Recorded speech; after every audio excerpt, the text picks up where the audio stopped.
Oke guys, welcome back to Daily Charting with Toshi, di mana kita akan daily chart your favorite cryptocurrencies. Oke, dalam 24 jam terakhir, cryptocurrency market meningkat sebesar 1,64%. Dengan total market cap mencapai 1,73 triliun US dollars dengan peningkatan Bitcoin dominan sebesar 0,64%. Ini cukup signifikan ya. Dan juga peningkatan volume sebesar 66,79%. Seperti biasa, hari ini kita akan bagi DCWT kita menjadi dua ya. Yang pertama adalah untuk Bitcoin dan Ethereum, di mana kita sekali lagi akan lebih fokus ke Bitcoin dan Ethereum. Dan yang kedua kita akan bahas lebih ke altcoins ya. Oke, untuk Bitcoin sendiri kita bisa lihat dalam 24 jam terakhir peningkatannya nggak terlalu besar, sebesar 0,11% saja di angka 45.284. Nah, tetapi kalau kita lihat yang lain, altcoin cenderung terkoreksi. Maka dari itu kenapa terjadi peningkatan Bitcoin dominance yang signifikan ya. Nah, selanjutnya kalau kita lihat di sini juga untuk Ethereum termasuk salah satu yang terkoreksi juga ya. Nah, seperti biasa gue ingatkan, sekarang TCI sudah aktif di X atau di Twitter. Jadi buat lo yang belum follow, silahkan bisa follow di @toshicryptoindo ya. Dimana kita akan membahas sesuatu yang berhubungan dengan crypto dan finance dalam bentuk analisa, news, dan juga memes ya. Oke, economic calendar kita geser ke GMT plus 7 seperti biasa. Untuk hari ini tanggal 3 Januari, hari Rabu. Dari US akan keluar 3 data penting ya. Yang pertama adalah ISM Manufacturing PMI, udah gitu prices, dan yang terakhir adalah JOLTS Jobs Opening. Nah, untuk yang PMI harapan kita apa? Yang PMI ini harapan kita adalah supaya dia lebih rendah daripada ekspektasi, karena a lower than expected reading should be taken as negative or bearish for the USD. Ya, dan kita ingin USD melemah ya. Jadi kita berharap dia lebih rendah daripada 47,1. Selanjutnya untuk yang prices ya, buat ISM Manufacturing Prices, harapannya harusnya sama ya. Yep, sama ya. Dia lebih rendah daripada forecast, harapannya di 48,3. Dan yang terakhir adalah JOLTS Jobs Opening. Ini kayaknya kita berharap dia lebih tinggi daripada ekspektasi ya. Coba kita cek. Oh, sama, salah ya. Harapannya sama. Kita ingin dia lebih rendah daripada forecast karena ini generally a negative atau bearish for the USD ya. Nah, jadi harapan kita lebih rendah daripada 8.850 ya. Itu kurang lebih untuk dari economic calendar kita hari ini. Selanjutnya untuk besok tanggal 4 Januari dari US akan keluar FOMC meeting ya. Nah, ini jam 2 pagi. Jadi harus sudah siap-siap dari ini. Siap-siap dari hari ini ya. Berarti nanti jam 2 pagi ada kemungkinan terjadi volatility ya. Nah, tentunya untuk di sini kita nggak ada forecast ya. Harapan kita adalah supaya si meeting ini cenderung dovish kata-katanya ya. Mungkin keluar target kapan akan cutting rates dan seterusnya gitu ya. Nah, selanjutnya lebih malamnya itu akan keluar ada ADP Non-Farm Employment Change, ada juga Initial Jobless Claim, ada S&P Global Services PMI, dan juga Crude Oil Inventories. Jadi besok cukup padat ya dari subuh sampai malam. Oke, sekarang kita geser ke news. Untuk news, ini datang dari Matrixport ya, di mana Matrixport ini memprediksikan bahwa di minggu ini atau by the weekend ya, Bitcoin ini harganya bisa mencapai ke 50.000 USD. Kenapa seperti itu? Menurut dia karena ini akan berhubungan dengan approval dari Bitcoin ETF. Jadi menurut dia, institutional investor nggak bisa lagi miss out on any potential rally ya. Jadi menurut dia institutional money akan FOMO ya, saat market sudah open untuk trading 2024 atau lebih tepatnya ETF spot ya. Nah, di situ mereka akan langsung beli dan membuat harga dari Bitcoin pump gitu ya. Nah, tetapi di waktu bersamaan kalau kita lihat di sini langsung kita loncat ke analisa di Twitter ya. Ada possibility juga terjadi koreksi di masa-masa sekarang. Kenapa? Karena kalau kita lihat di sini DMI dia sudah overheated ya. Dan kalau kita lihat di sini setiap kali overheated terjadi koreksi ya. Contoh di sini ya, sini dan arguably sekarang juga. Nah, kalau sampai drop ke sini secara historically ada yang 49% ya, correction udah gitu sideways 39%, yang terakhir 52%. Kali ini apakah akan ke 30%-an? Maybe, we don't know ya. Nah, tetapi intinya apa? Kita harus ada siap potensi seperti ini ya. Jadi kita siap potensi kalau dia nge-pump dan juga potensi apabila dia drop ya, karena memang ini dalam waktu yang mirip-mirip nih ya. Jadi yang mana bang? Kita nggak pernah bisa tahu. Kita nggak pernah bisa tahu karena ini secara timeline terlalu dekat gitu ya. Secara TA dia menunjukkan overheat. Secara historically speaking dia terkoreksi. Nah, tetapi di waktu bersamaan juga ada fundamental yang kuat. Nah, jadi ya kita bukan dukun di sini ya. Seorang investor tugasnya bukan adalah suatu dukun ya, tapi tugas dia adalah untuk bisa mempersiapkan apabila terjadi skenario yang bullish maupun yang bearish gitu ya. Nah, sebelum kita masuk ke TA, seperti biasa gue ingatkan ya bahwa kalian bisa terus mengikuti segala macam news dan analisa terbaru di kripto ya, arguably di Indonesia yang paling aktif kita ya. Libur gak libur, hajar terus konten ya. Jadi buat lo yang pengen tahu news terbaru, pengen tahu analisa terbaru, possibility bullish atau bearish terbaru dari market, terutama di kripto, nah lo bisa terus follow TCI. Bukan cuma DCWT ya, gue akan upload juga video-video yang mungkin lebih spesifik, time sensitive gitu ya. Nah, untuk TA-nya kita bisa di sini Bitcoin berhasil daily close di atas dari 44.235. That's good ya. Karena secara struktur dia bullish kok seperti ini ya.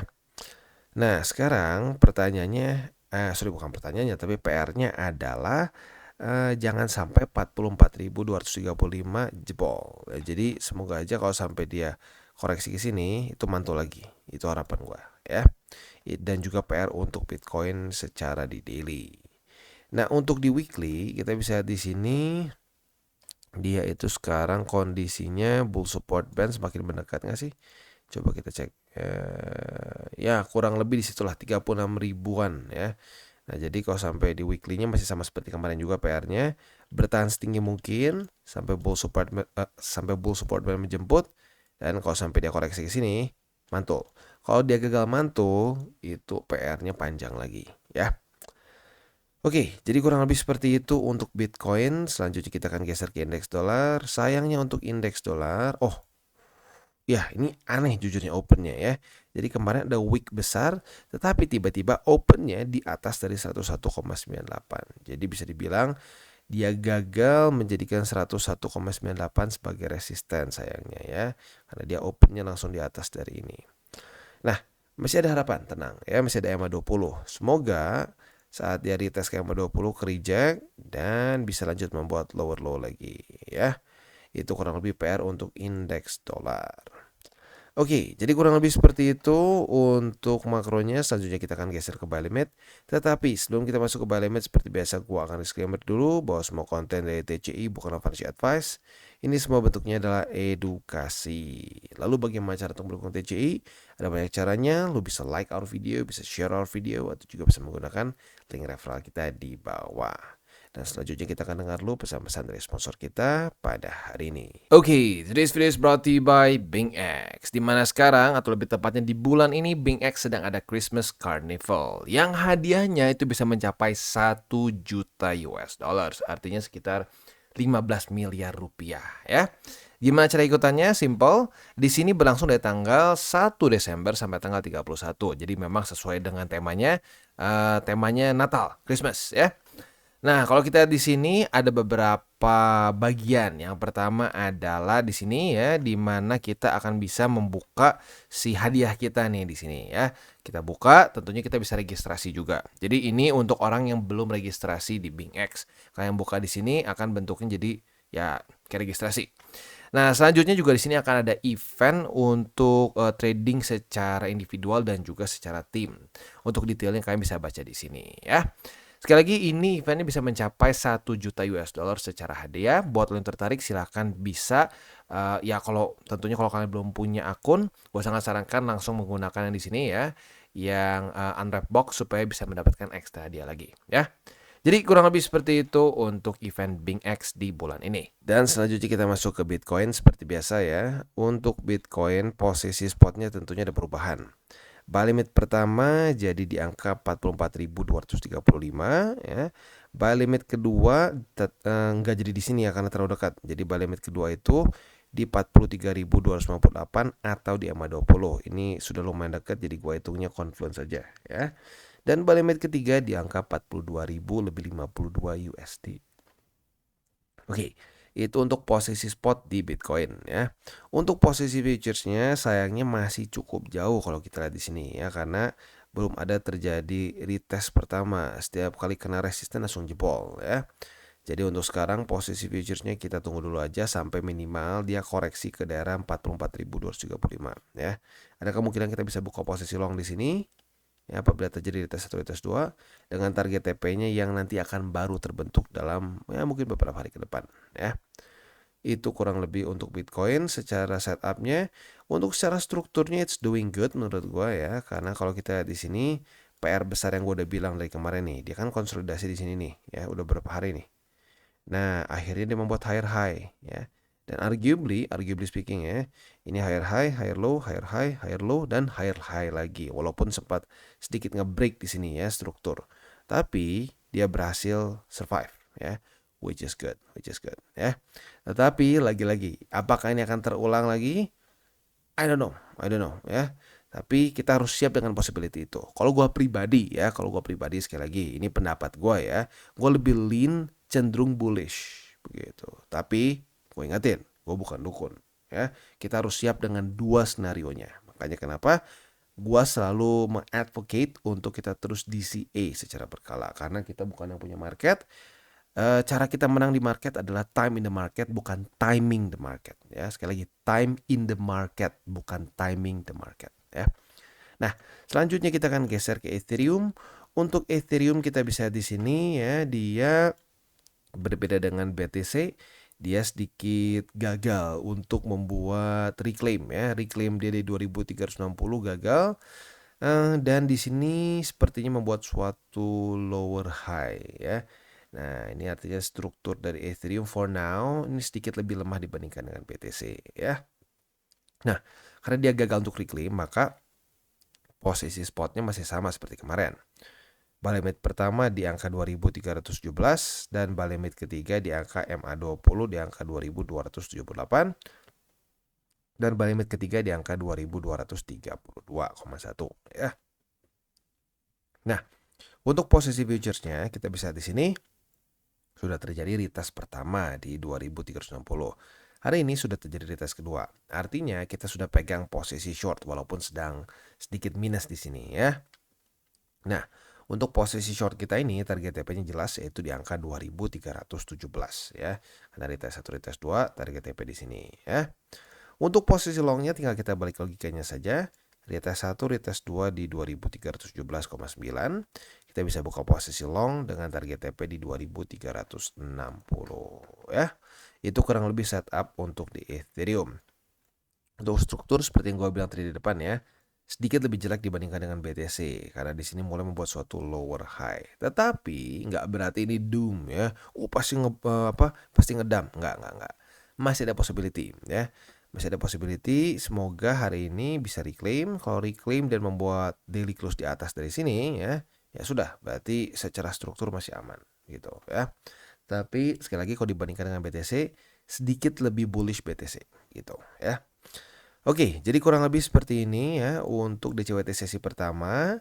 Buat lu yang penasaran, Bang, untuk altcoinsnya kapan? Nanti kita akan bahas lebih siangan ya, atau mungkin lebih cenderung ke sore lah ya, dimana di situ biar lebih banyak altcoins yang kita akan bisa bahas. Buat lu yang pengen altcoins favorit lu dibahas di DCWT sesi kedua, bisa komen nanti di bawah. Nanti akan ada satu pin komen yang lu bisa tinggal komen lagi di bawahnya. Apabila cukup banyak yang pengen pair itu untuk dibahas juga, maka kita akan masukkan itu ke DCWT sesi kedua ya. Jadi sekali lagi gue ingatkan buat lo yang pengen news terbaru, terupdate, ya, analisa terbaru dan terupdate juga di dunia kripto untuk channel yang di Indonesia tentunya ya, bisa terus follow TCI ya, karena libur gak libur kita terus hajar bikin konten ya. Dan seperti biasa gue ingatkan jangan pakai uang panas, jangan over leverage dan berpikirlah jangka panjang untuk kripto. Oke guys, jadi itu adalah akhir dari segmen DCWT kita pada hari ini. Dan jangan lupa bagi kalian yang merasakan manfaat dari segmen ini, jangan lupa untuk share ke teman-teman kalian. Dan apabila lu pengen mensupport channel kita, ya TCI, jangan lupa untuk menggunakan link referral kita di bawah. Nggak wajib, ya, tetapi apabila lu menggunakan link referral kita di bawah, ada macam-macam, ya, dari Bybit, Huobi, Maxi, toko kripto, dan banyak lagi, ya. Ya, walaupun nggak wajib, tapi kalau menggunakan link referral kita, lu secara langsung membantu perkembangan dari TCI. Dan satu lagi, jangan lupa juga untuk join Telegram group kita, di mana kita bisa ngobrol-ngobrol santai mengenai dunia cryptocurrency secara dua arah. So, jangan lupa untuk like, subscribe, click the bell icon, and see you on the next video.